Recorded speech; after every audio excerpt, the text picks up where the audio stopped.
Good afternoon. My name is John Mickton. I'm the host of the International Schools podcast. And today, one of the things I think, as we've been talking about changes, we've had guests that have talked about different aspects of artificial intelligence.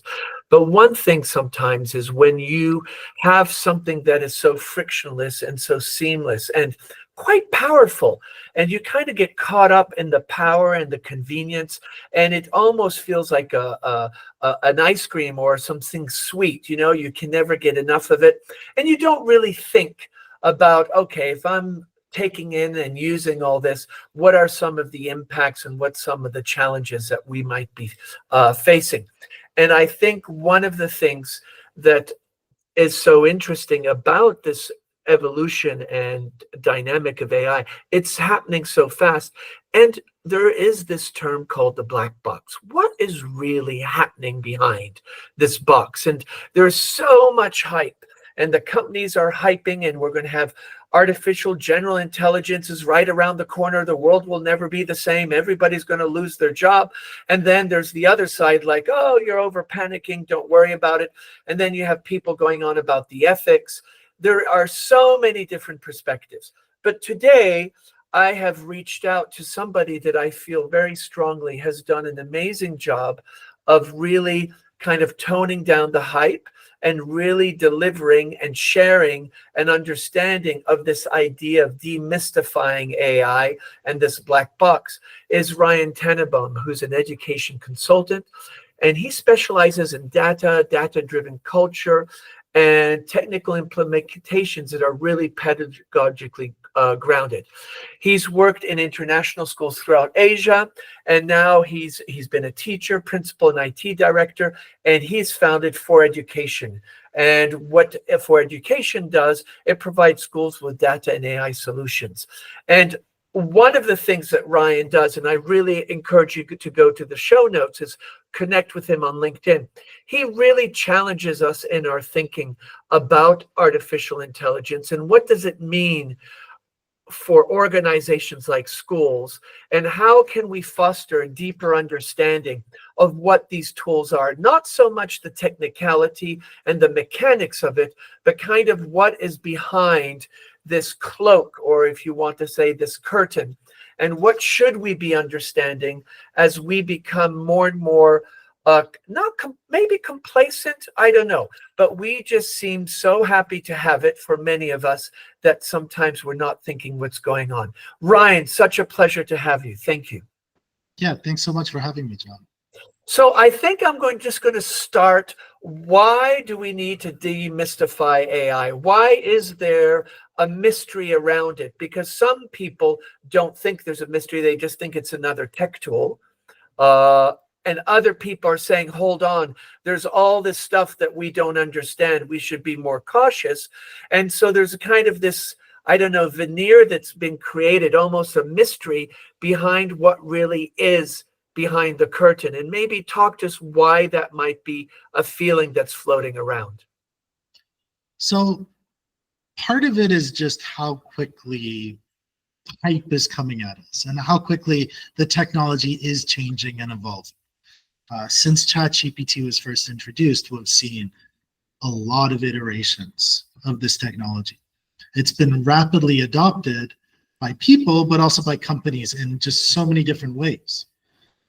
And so what's interesting is when you pull back some layers and you look at what are the fundamentals between, or rather behind, how this technology works, that's a part that is relatively consistent. How GPT 4.0 or 5 or whatever the AGI solution LLM is going to work, underneath isn't going to be that dramatically different from how GPT-1 worked. And so to just make sure that we're using terminology and we're demystifying acronyms, which we can get lost in, the T in GPT stands for transformer. It's a way that these artificial intelligence models can process information. And very, very simply, it takes things in and it puts out what it thinks is relevant. There's different types of transformers. There's ones that'll take in words and it'll output another word. That's like ChatGPT. Or ones that'll take in words and it'll output an image or a video, or take in an image and a video and output words. But all of this is being facilitated by a transformer, which is this model that the more we understand it, the less insane the world seems to be moving forward in some ways. I think that's a really nice way of putting it, is there's a sense of insanity as things move forward, because even, now Google's announced a whole bunch of new AI tools and AI search, and we're just seeing this being promoted in all kinds of products. Every browser, even supermarkets now are saying, use our AI chatbot to help you minimize your decision making, and we'll look at your previous shops and we'll create the shopping list for you. So there is this idea that things are changing so fast, but in some ways the hype is a way to keep us interested. Do you feel that actually we aren't moving that fast? Yes and no. I think in some ways the technology isn't evolving as quickly as it seems. However, maybe this is more my tech side talking, like the verticality, its growth and evolution into transcendental technological development is maybe not as fast as it seems, but the horizontal growth, the spread is pervasive. It is something that has happened probably for the last 15 years, and our lives are getting more and more algorithmically directed by our feeds and our media that we consume. That's something that we absolutely do need to interrogate, especially as educators, to ensure that we are not losing ourselves to these algorithms, which I am certainly a victim of, and get pulled into a lot of these different systems. But in this new realm of generative AI and all the new AI isms, we do need to think quite critically about what I like to call the transactionality of it. So by taking on these new technologies that we're using, by having ChatGPT write my grocery list for me, I don't need to worry about the groceries I get. And maybe I will buy healthier food, but also maybe I'm going to miss out on things that I would discover otherwise. I'm a pretty adventurous shopper. And so I will generally buy things that look interesting. And I wonder, if it's going for like a normal, healthy approach, what am I losing by taking on these different models, whatever they are, really? And one of the things that I think I've so appreciated in your postings on LinkedIn, and we've had a few chances to have some more in-depth conversation at the Principal Training Center, is that you're really, in some ways, and I hope, and correct me if I'm wrong, you're trying to tell educators, hold on, you are the experts, you're teachers, you come with a lot of experience, you understand differentiation, you understand mindsets, you're working with many dispositions in a classroom context, you're always pivoting and being super agile. Question may be more the tools that are coming into the space, such as the Chat GPTs or the Google Workspace for Education Gemini or the Copilot. Talk to me a bit about your thoughts behind that, because you really are quite adamant that we need to do more than maybe we're doing in that critical thinking as we adopt these as educators. Yeah, maybe even just we need to have more confidence. A recurring conversation I have when I have the opportunity now to talk with educators, especially to go into schools, and when I meet, let's say, less technologically confident educators who are very, very experienced. They understand their subject really well. They understand their students. They understand people and what it means to be an educator, because to be an educator is not to fill a bucket with knowledge. It's to drive motivation and find purpose and find goals and create this love for the world around us and discovery and growth, that can perpetuate to a fulfilling life. And then they see this technology that's come along that can write lesson plans, grade work, can tell where students are going, can say all of these different things. What does that mean for me? Where am I in this situation? And I think there's a real challenge to people's confidence. But when you start interrogating, where are these programs? Where do they fit? The analogy that I tend to use a lot is that they're less like a domain expert and they're more like a really intelligent 19-year-old intern that you need to watch very closely. They've read everything on the internet and everything they could steal off the internet, and the whole breadth of human knowledge. They have an encyclopedic knowledge of just so much, but they don't have even the context of the environment that you have as a human being in that presence. Even if they were an AGI, they still wouldn't have that. They still wouldn't know who Jimmy and Sally, the students, are. They won't have that knowledge. You, as the domain expert there, have that. But there's also, I was an English teacher in China and Korea. I taught English to well over a couple of thousand students over my career. And I think almost none of them went into English. But a lot of them left my classroom with this desire to learn, this desire to pursue understanding and growth, and how do I further where I'm going. And it's part of the reciprocity of being a teacher and an educator. It's what I love getting into it and what I really miss in my current role. And I think just adopting systems that put more distance between ourselves and our subject material and ourselves and our students is a losing transaction. It's not to say that AI is bad. I'm actually I love the technology. I'm always playing with it. But the easy wins aren't necessarily the sale we want to, take on.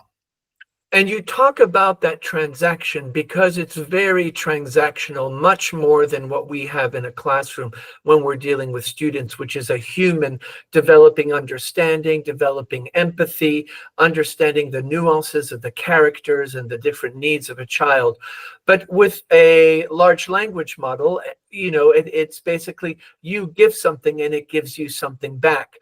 Do you think in this transaction also what we're generating is as all of us start transacting with the same thing, be it a large language model, whatever name you want to label it, is that we're kind of almost making everything vanilla? In the sense that there's a kind of, by vanilla, that there's no flavor anymore. I think there's a lot there.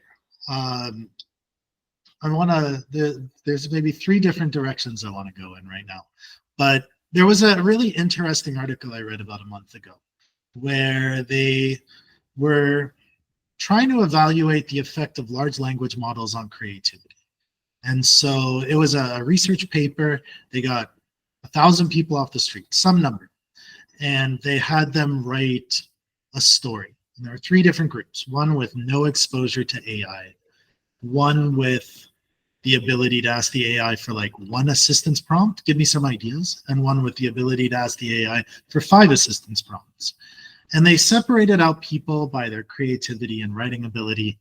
And the people who were good writers, didn't matter if they had AI or not, they wrote really well and engaging work. The people who were poor writers wrote better, and what was assessed by humans, because they had humans assess the work, was assessed as being more creative than their non-AI assisted work with AI. It kind of raised the potential. So there is a leveling, but the leveling, brings up a grade 3 student to the level of an undergraduate. So yes, there is a normalization.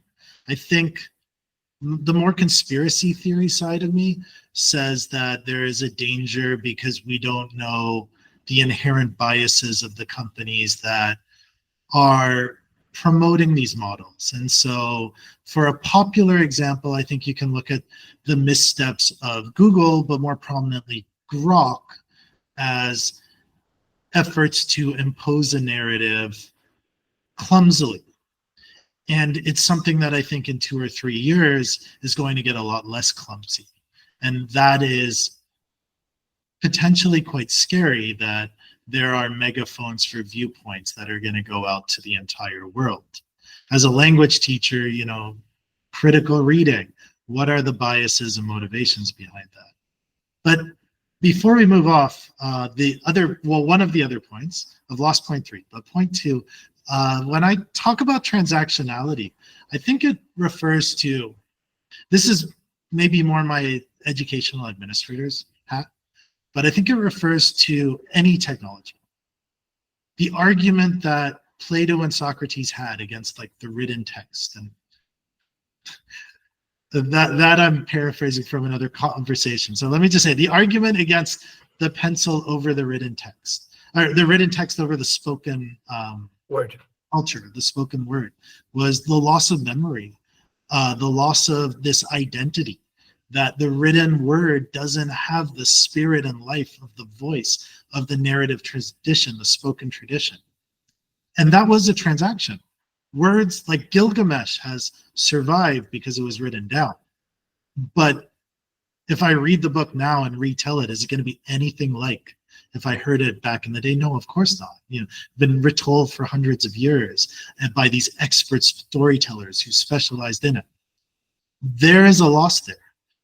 When we look at the calculator always comes up, but what I think is really an interesting example is the slide rule. So for those of our younger listeners, the slide rule was how you did trigonometry and powers before the calculator. And if you went to school during that time, you were graded on your proficiency with the slide rule, because your ability to use the slide rule was a limiting factor for your ability to do calculus. Now, we don't care. We don't use it anymore, because why learn this skill when you have a little calculator that can replace this? That was another transaction. But all technology is transactional, and when we adopt AI in any context, we need to be aware of what are we gaining and what are we losing. And do you think, because that's a really good point, the idea that, I love how you share, the oral story over the written story in those examples. But as you are making this transaction, because you come back to that theme of transaction, is with any transaction, there has to be some level, it's never win-win. There's always somebody's going to lose something, and you'll lose something to gain another thing. And it's about balancing those two things.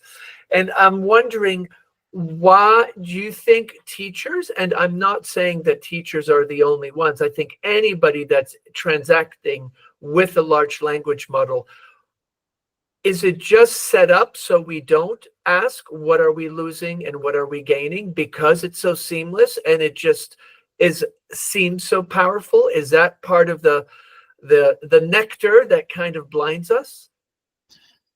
So there's a lot of really good points you made. I would push back a little bit in that my use of AI, and I use it a lot for coding and also for ideation, is definitely not seamless. It drives me just nuts when I wanted to do something, and it just takes me down a rabbit hole and I lose time. I think that a lot of what we see, so if we're talking in the realm of ed tech AI solutions, and we bring it back to hype that we were talking about, a lot of that conversation is around, this is going to make your life so much easier. It's going to write your lesson plans for you. There's a very recent study that came out that a prominent platform that writes lesson plans for teachers writes predominantly teacher-centric educational experiences. Not inquiry-based. It doesn't really give students times to explore. It's very, very teacher-guided learning. And so, is that the type of learning that you want in your classroom? That's one of the questions. Yes, you're gaining a lot of time and you're probably standardizing your curriculum as maybe a coordinator decision, but is the output aligned with the type of pedagogy you want to implement. I did a deep dive on another platform that does AI tutoring and personalized learning. And so I went to Teachers College not a very short time ago, and the prevailing idea then was that don't be the sage on the stage. I think we still hear that a fair bit. Yeah, absolutely. Don't just teach the kids. Don't just like let them guide their own learning. And so I did a deep exploration of, they had about 1,000 public tutors or AI experiences, let's call them. And I wanted to see, like, what is the relationship? Because fundamentally, this is a relational media. We talk to it. So it could be any relationship, right? It could be a friend, it could be a peer, it could be a worker, it could be a teacher. What is the relationship that we're building? And of the 1,014 activities or some odd, 984 of them were teachers guiding the student. And that's really struck me, because why would I adopt this new technology into my classroom to replicate the exact type of relational dynamic in the classroom that I'm trying to move away from? And that's an interesting transaction. That's not a should we use AI transaction. There's probably amazing ways to use AI, like a peer. Let's brainstorm together. You're not better than me. That's kind of sometimes how I use it. An adversary, like play devil's advocate, push against my ideas. We've done experiments where kids get to like step into novels and interact with characters, but I'm a bit iffy on that, because like it's a bit disingenuous, but you can bring in things like, where do you notice anachronisms, and where do you, so that you're building that deeper critical literacy that is essential in this day and age, but is also one of the byproducts of the system. And so I think it's not necessarily just in large language models, yes, yay or nay. It's in the how. And it's in you as a listener. I'm going to assume, and you know what they say about assumptions, but you know, if you are a classroom teacher or somebody with any influence on classroom teaching and learning, you've likely got experience and ideas of what works well and what doesn't. And so leverage that expertise. Don't ask, how do I use AI? Ask, for what I want to do, is AI a good tool for this? And I think that's a really important question, is the way you're sharing that. Is it a good tool for what I'm trying to do? Because I would echo what you say is, there is this kind of the hype, is it seamless, it's frictionless. I have never yet had one prompt and the answer be what I want. This can take hours. People say AI saves time. I find it sometimes takes more time. Because I as you do, I really like to use it as a sparring partner. It's like, why are you saying that? What are you basing that? And really that kind of critical sparring that you're highlighting, I think becomes so important. And I think that's maybe the message that maybe is not being pushed out enough when we talk to teachers that are in professional development. That prompting is not just to deliver something, it's about really having that critical dialogue and back and forth and pushing it. And as you use the term, devil's advocate. And I think then it becomes a far richer tool. And also making sure that kids understand that, because one of the things is kids are using it transactionally, basically to get something done. They don't want to do their homework. And this has become just, it's perfect. I mean, what better thing? And, I've even heard kids say, oh, make some spelling mistakes like I make spelling mistakes, and try to, trick it or create something that looks like it's me and I'm a 17-year-old. So I think your points are so important. Ryan, one of the things that you have done, which is really interesting because we got to spend and dig deep a bit, is about how, because AI often is also associated with assessment. People see AI and there's this whole conversation, if your assessment has an easy answer, then it's not AI proof. There are various different, approaches and beliefs about when does AI come in, and Leon Furs does a wonderful work with his AI model, scale of AI, no AI to full AI, and has a gradient, and definitely a blog to follow. You did some work on assessment, and you really went granular and saying that actually using AI for assessment, little red flag you need to be aware of. And I'm wondering if, because that is something that I think a lot of educators are leveraging, because assessment is always a big piece of the journey that they're involved with in feedbacking to kids. Talk a bit about what you discovered about assessment, because I think it's super interesting. Sure. Yeah. So one way to contextualize, especially what I was exploring, is, we need to take a step back to the type of assessment we're doing. And so looking specifically at quantitative assessment, so we're giving a grade on a rubric or on a number scale, etc. We're giving a specific grade to a student, and probably even more so summative or consequential assessment. That's where we really need to be aware of how these systems work and what they're doing. And so a really interesting thing you can do, and you're right, John, we went in depth. I don't have the opportunity to make visuals here and kind of walk through the visualizations, so I'm going to couch it a little bit differently. But one of the things that you can do with AI systems is you can, what I like to say, put words in AI systems' mouths. And so what does that mean? It means that you can actually say, like, I said this, then you said this, then I said this. Now, what do you say?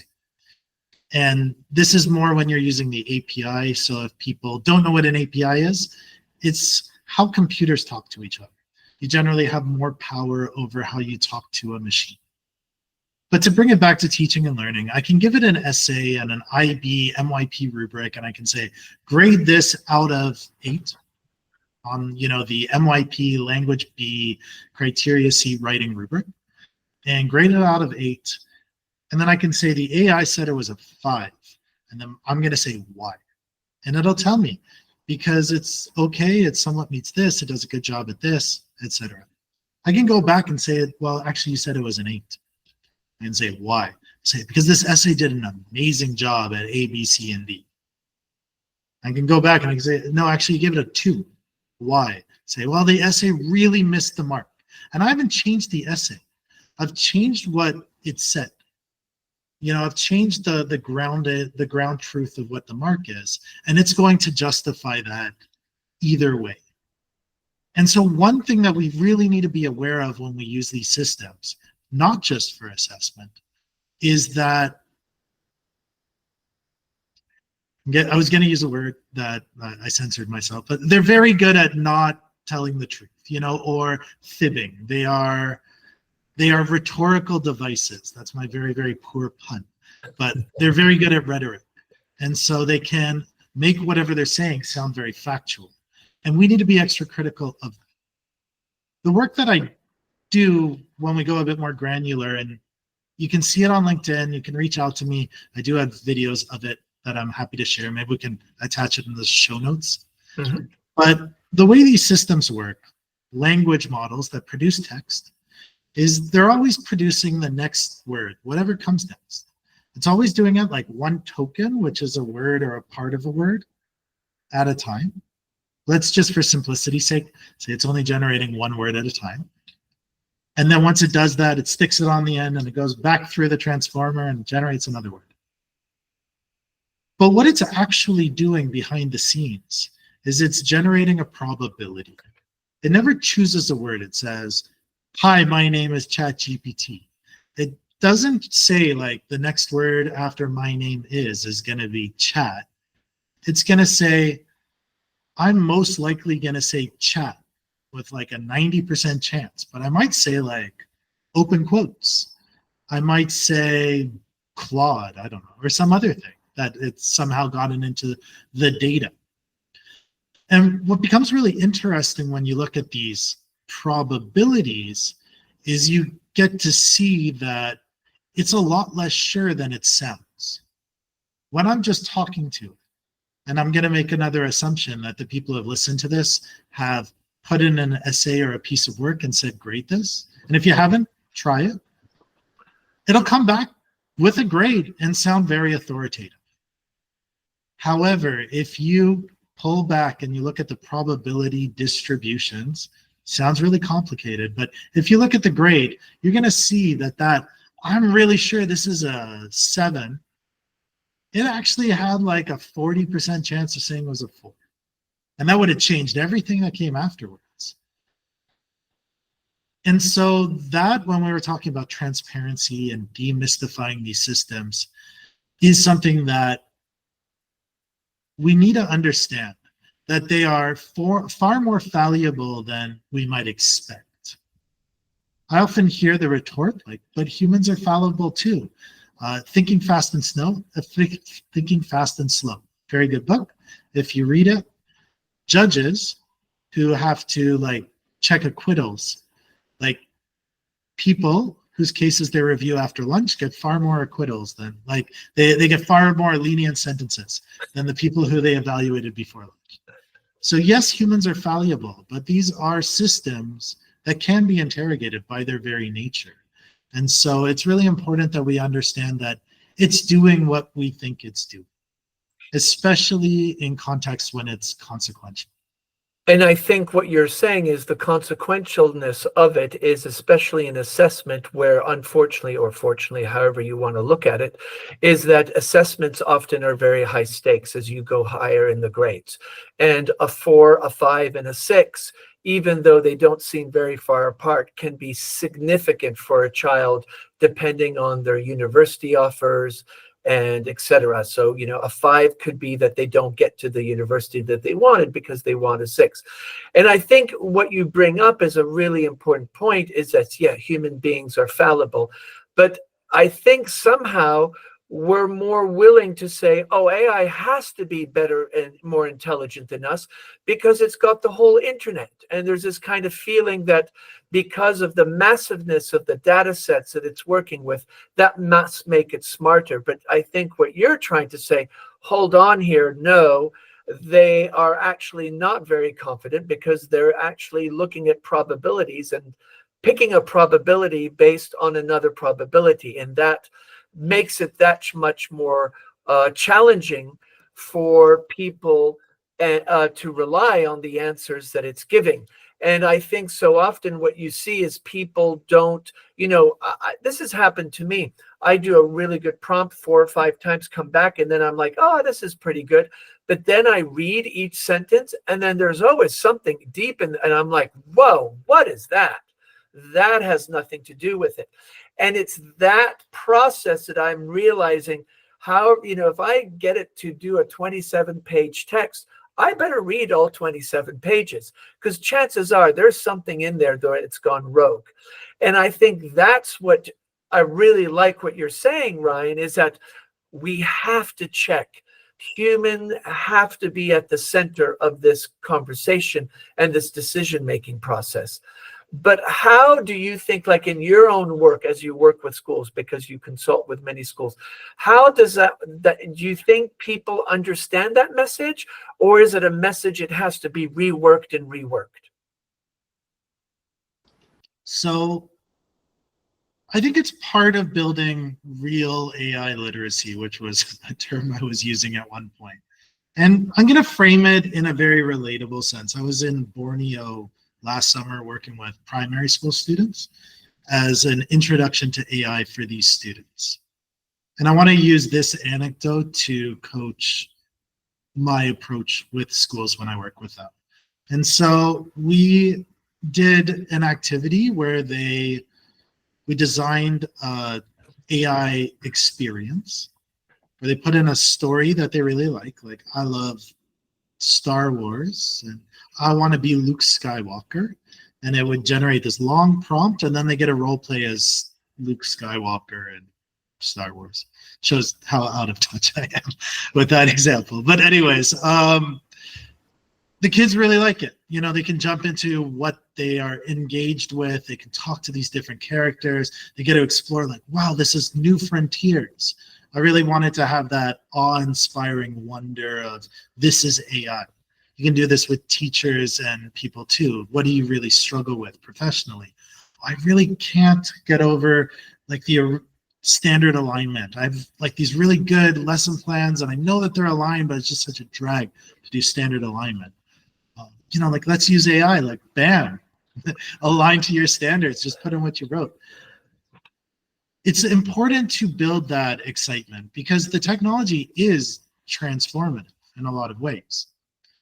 The second activity we did was prior to the kids coming to this, they wrote a journal about the week prior in Borneo that they had spent like traveling around with their family and their friends, and what did they do and what experiences did they have. And then we used the same system where instead of putting in their favorite book, they put in their story and they role played themselves.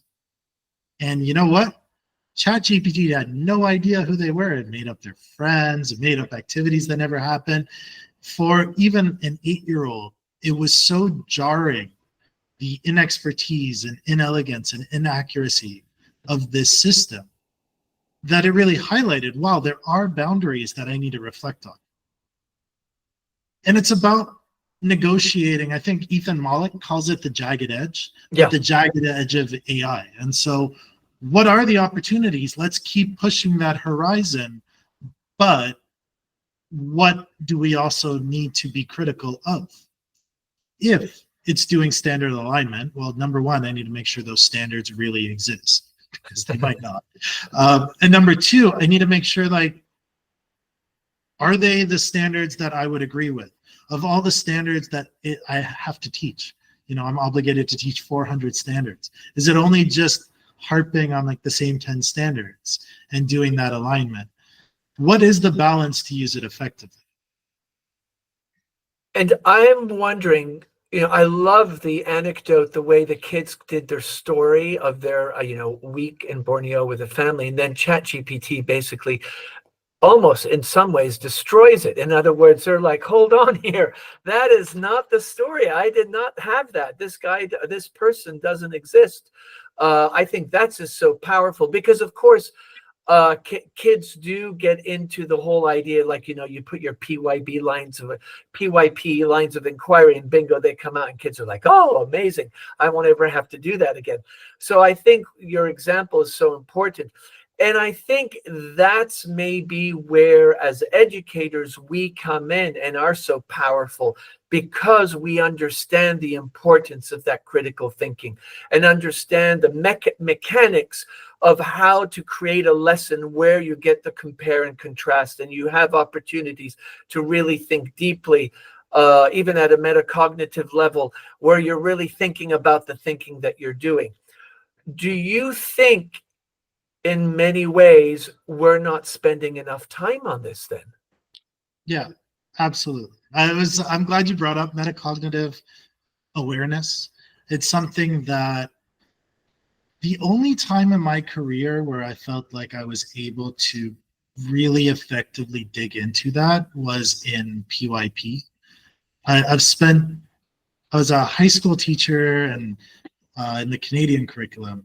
And then I worked in PYP and MYP. And in PYP, we just spent so much time around what are we trying to learn? What are our learning goals? And it was really valuable. And I didn't do enough of that before AI was around.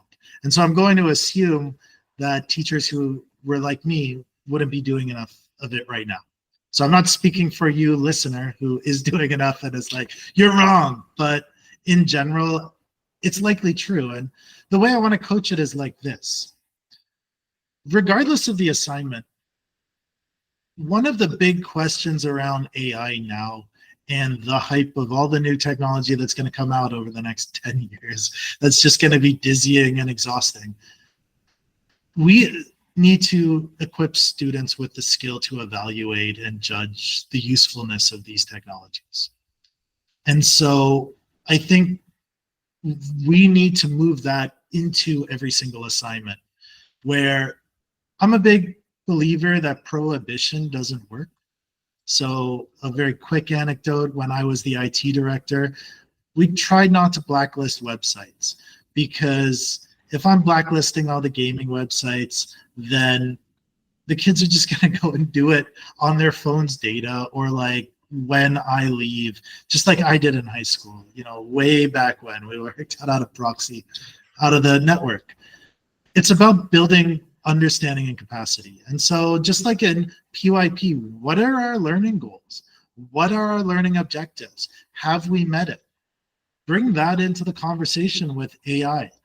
Do you think this is a good tool to use AI? Yes, as a teacher, you can say no AI for this. We're all pens and paper, and that is okay. But to bring it to the students, you're going to have some students who are super gung-ho on AI because they're going to just blow it out of the water. And they're going to, reach for the moon and the stars. You can have students who are super against AI because they're going to blow it out of the water because they are going to work really hard and they have the mechanisms that work for them. If students who are not going to use it because they're too lazy, and the students who are going to use it because they're too lazy, the whole spectrum.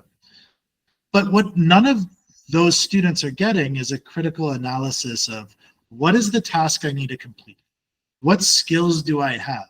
What skills am I developing when doing this task? And how is AI, the transaction of using AI, going to help them? Because ultimately, I can tell kids this, they're going to forget about it when they leave my class. But I would want my kids to leave saying, look, this is an essay. The point of this essay is to make me challenge these different ideas and come up with a strong argument that is my own argument that is validated. I want to use AI as a devil's advocate because I think it's going to help me challenge my ideas and point out fallacies. So that's what I think the gain is. I'm not going to use it for A, I'm not going to use it for C. I'm going to use it for this. And then go and do it and come back and say, so? Because I can tell you, I'm always wrong about what I think AI is going to help me with. I'm also wrong about what I think it's not going to help me with. Like, it's always a discovery. And that discovery really needs to become a part of the learning process, because that is the critical cognitive onloading that needs to happen. What am I gaining and what am I losing? And if you're okay with that, and the student is okay with that, and like, I'm gaining an essay and I'm losing the opportunity to learn, and that's the transaction that they want to make, then that's the deal they've signed. But it needs to be explicit. Yeah, and I think what you're saying regarding that explicitness, and also having kids understand, do I just get my essay done, or do I have the rigor and the challenge and the difficulty of writing it and getting my ideas together and then using AI as a devil's advocate? I think, so often this idea of algorithmic, with numbness, in the sense of, Marianne Wolf talks a lot about skim reading over deep reading, and undivided attention. They had a great one about how they're really concerned how people aren't going to be thinking deeply anymore because they're just going to lean in on these tools.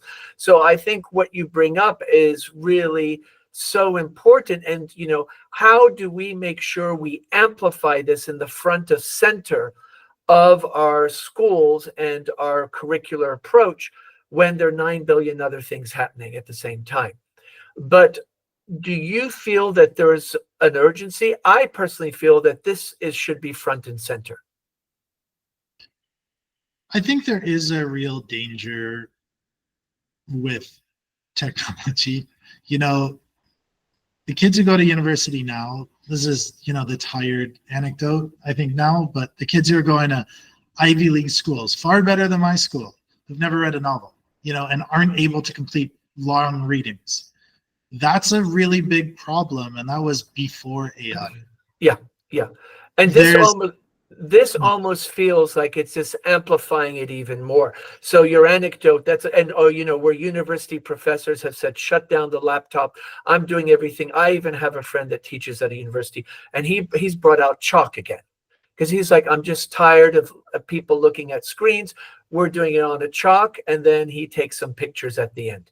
That's a bit extreme, but I think this idea that if we don't focus on this, we are going to lose something very significant that makes us so unique as humans. Yeah, or even potentially more scarily, we actively disempower ourselves. The more we rely on a very small amount of very, very wealthy companies to control more and more of our lives and more of what we see and consume and how we interact with the world, I don't think that's a good thing. There is, a much greater concentration of power in these technologies towards a very, very small subset of the population. That is worrisome. I think, without getting doom and gloom, I think it's being true to ourselves as a passionate educator who believes in their students. Make that connection. Help the students critically evaluate what they are interacting with. And, even my experience with lower performing students, they generally do quite well with, why are you here? And what do you want to gain? I guess another anecdote from when I started teaching at the after schools in Korea, and Korea is a very academically focused society. It was very much, you go to school and you learn, and the teacher is right, Confucian standards, be respectful. Even the teacher doesn't know what they're doing, because I didn't when I first walked into the classroom. They're right, and you listen to them, and you take it away. And then I went to teachers college, and I was really fortunate to get a placement at a primary school in Thunder Bay, Ontario, which was in just a very, very challenging area that worked with a lot of high needs and foster students who'd come off the reservations, et cetera. And it was a very, very special school, because if we sold these kids on the curriculum, because as a teacher, you are selling the curriculum, that's your product. My transactional language in some ways coming through here. That wasn't what these kids were buying. What they were buying was a safe place and a community and a place to express themselves. That's what they were buying, and that's what we built. And that's when you walk into a teacher, not the person who's standing in the classroom. When you walk into a teacher's classroom, there is that safety, there is that comfort. You need that safety to explore and learn. And without that, that needs to be at the heart of it. And I guess what I worry is personalized tutoring on a computer where every kid's locked into their own little world. They don't have that safe community to learn in. Bring that to the front. Yeah. Bring kids to a place where they can challenge and make mistakes and learn together. Because in this grand social experiment of we're consuming whatever big tech is feeding us, we need to be safe to make mistakes and challenge and say, how does this benefit me and how doesn't it? And where do I push back? And I think teachers adapt by going back to their roots. Yeah, I think that's so true. And those roots are so important, because within those is so much wisdom and so much understanding. And, humanity is so complex. And when you have a room of 25, 30 children, talk about multitasking and agility. You can't, there's nothing that matches that, especially, and in the socioeconomic situation that you highlighted, that's even more important, building that community and that sense of a safe space. Ryan, it's just so great always to get your perspectives, because I think one thing that so often we don't have time is to pause and really think about this in a way that we're really taking the time and unpacking it and kind of unpeeling this onion of AI. And you do such a great job of supporting us, especially with the way you're provoking your audience on LinkedIn and really questioning. What I would love you to do as we walk out of here is what would you want a student to think or walk away with? What do you want them to think about as they tune out of this podcast and go on to their day? And the same for an educator. And I put leaders and teachers in the same category, because leaders are educators and teachers are educators. So what are the, your two little wisdoms you want them to walk away with? And maybe they don't have to action it, but you want that to keep in the back of their head as they move forward, as AI becomes part of their day-to-day interactions. So when you first said that, I was like, wow, I should have expected it, but it's a curveball. You know me well enough, Ryan. It's a curveball. There's a lot that I could say. When I used to teach computer science, I started with a very classic blog of the yesteryear of the internet. It was by a programmer, and it was called "The Best Programmers Are Stupid and Lazy." And the point there was that if you're smart, then you know everything, and there's no point to learn anymore because you know everything. So who cares? You're the expert. You've got to be self-deprecating. You've got to say, wow, the world is changing. What is interesting? Let me learn more. And there's something about being a learner that maybe mitigates some of the fear of the unknown. Because, no, I just want to discover what is happening. Maybe the, hardcore calculus of transformer architecture is too much for you, and that's fine. But there's so many cool things that people are doing every day and sharing and engaging with. So try to be a learner. And lazy, because the programmers try to build things that make their life easier. And to be that lazy, you've got to be really not lazy. You've got to, constantly be looking at, how do I fix these things and how do I make it better?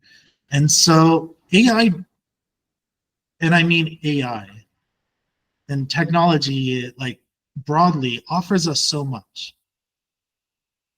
It offers us the ability to really focus on the most important parts to us as experts in the classroom to drive the growth in teaching and learning.